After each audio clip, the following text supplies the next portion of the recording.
Bueno, yo vengo a lo que es la ponencia del conflicto. El conflicto en sí trata de aquellas diferencias o de opiniones, bien sea ideales, eh, político, social, económico, que tienen dos o más personas. El conflicto en sí no nace no tiene un origen específico, pues nace desde que las personas o los seres vivos tuvieron aquellas diferencias, bien sea ideales, como ya lo nombré anteriormente. El conflicto no solamente lo tenemos nosotros, los seres humanos, también lo pueden tener los animales. Los animales, por lo general, el conflicto lo abordan de una manera violenta, ya que no tienen nuestro discernimiento, nuestra capacidad para resolverlo. En el ámbito jurídico, el conflicto se da en todo momento. El Estado debe manejar o emplear métodos, herramientas, para así combatir este tipo de conflicto o el problema que se esté presentando, bien sea por los medios alternos de resolución de conflictos o mediante los tribunales.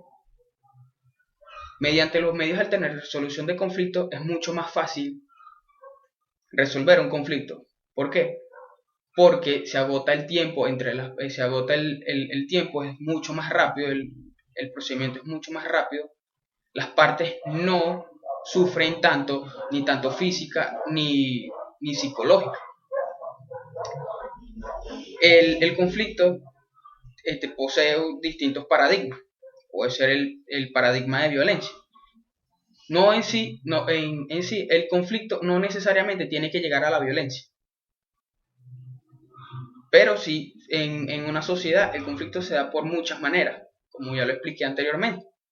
El paradigma de litigio data de que es un procedimiento que se da entre una parte acusatoria y una parte defensiva, una parte que demanda y una parte que trata de defenderse.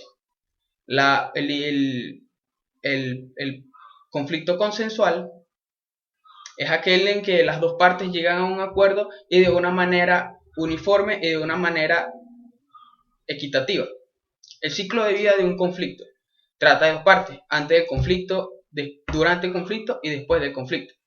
Antes del conflicto es cuando las personas tienen aquella discordia, aquella diferencia de opiniones, ideales o etcétera. Durante el conflicto es aquella en donde se da el conflicto en sí y en donde las personas ya poseen o esa estructura de conflicto como tal. El fin del conflicto es aquel donde ya se está resuelto y ya fue resuelto por medio de, bien sea por un tribunal o por medio de medios alternos de resolución de conflicto. Las estrategias para abordar un conflicto son las siguientes. Ceder, primero. Ceder. El ceder consiste en dar a entender de quién tiene la razón y quién no. De aceptar tus errores, de que si aquella parte tiene la razón, bueno, la tiene y tú aceptas lo tuyo y se genera lo que es el orden como tal del conflicto. Está lo que es la inacción. La inacción es aquella que no hace nada, retirarse con el fin de conseguir un tiempo favoritivo de manera fortuita y así ahorrar tiempo, dinero y todos aquellos desgastes que se generan. Cooperar es que en las dos partes cooperen entre sí para así llegar a un acuerdo, bien sea para dar a entender en que se equivocaron por X y razón.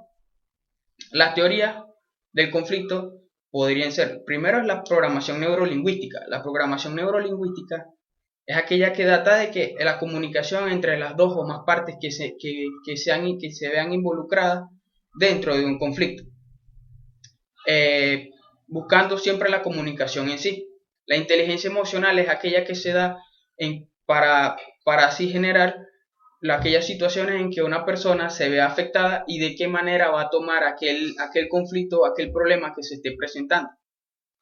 El razonamiento jurídico es aquel que deben tener los abogados, escuchar entre las partes, o un mediador, escuchar entre las partes de cómo resolver el conflicto, de qué medios va a utilizar, qué estrategias va a utilizar por X razón. Los detonantes de un conflicto en una sociedad pueden ser los siguientes. de una necesidad económica, bien sea la que vivimos actualmente aquí en Venezuela. Política, igualmente, como la podemos observar aquí en Venezuela, lo que es la oposición y el Partido Socialista Unido de Venezuela. Partido Socialista Unido de Venezuela, ajá, se ven en esos dos. También política social, cultural, de cultura, por ejemplo, pueden ser diferencias religiosas. También hoy en día vemos lo que es un conflicto a nivel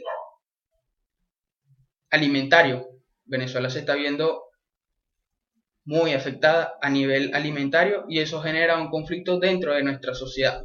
Bueno, esto fue todo. Espero les haya gustado. Muchas gracias.